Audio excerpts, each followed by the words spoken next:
One nation one इलेक्शनवर काँग्रेससह अनेक विरोधी पक्षांचा विरोध आहे। या खरं म्हणजे वन नेशन वन इलेक्शन ही आता आपल्या देशाची गरज आहे।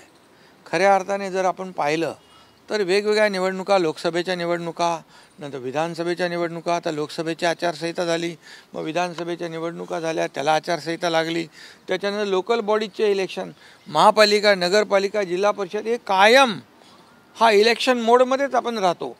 आणि या इलेक्शन मोडमुळे आचारसंहितेमध्ये डेव्हलपमेंट जे आहे, विकास जो आहे तो थांबतो, ही वस्तुस्थिती आहे। पूर्ण मशिनरी काम करते, मोठ्या प्रमाणावर देशाचा या पब्लिकचा पैसा खर्च होतो।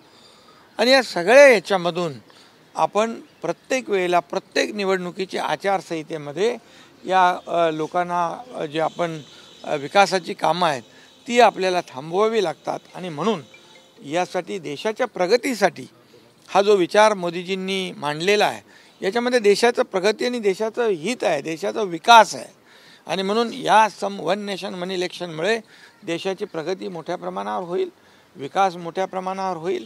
आणि जे काही आपण निवडणुकीच्या या सर्व प्रत्येक निवडणुकीला वेगवेगळ्या प्रकारे खर्च करतो, सरकारी मशिनरी वापरतो, सरकारी खर्च जो होतो आणि इतर पक्षांचा होतो, त्याच्याबद्दल काही मी बोलत नाही। मोदींबरोबर तुमची 1 तास बैठक झालेली आहे, नेमकं काय कोणते विषय चर्चेला आलेले आहेत आणि नाही, यामध्ये सविस्तर बैठक, सविस्तर चर्चा, सकारात्मक चर्चा झाली आणि राज्याच्या हिताची चर्चा झाली, राज्याच्या विकासाची चर्चा झाली। मोदीजी देखील खुश होते की एवढं मोठं मॅन्डेट जनतेने दिलं, कामावर म्हणजे महायुतीने केलेलं काम याचीच पोचपावती दिली, त्यामुळे ते आनंदी होते।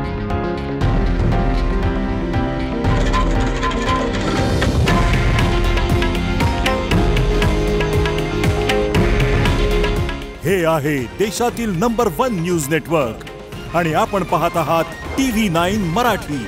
काळजी तुमची, हित महाराष्ट्राचं।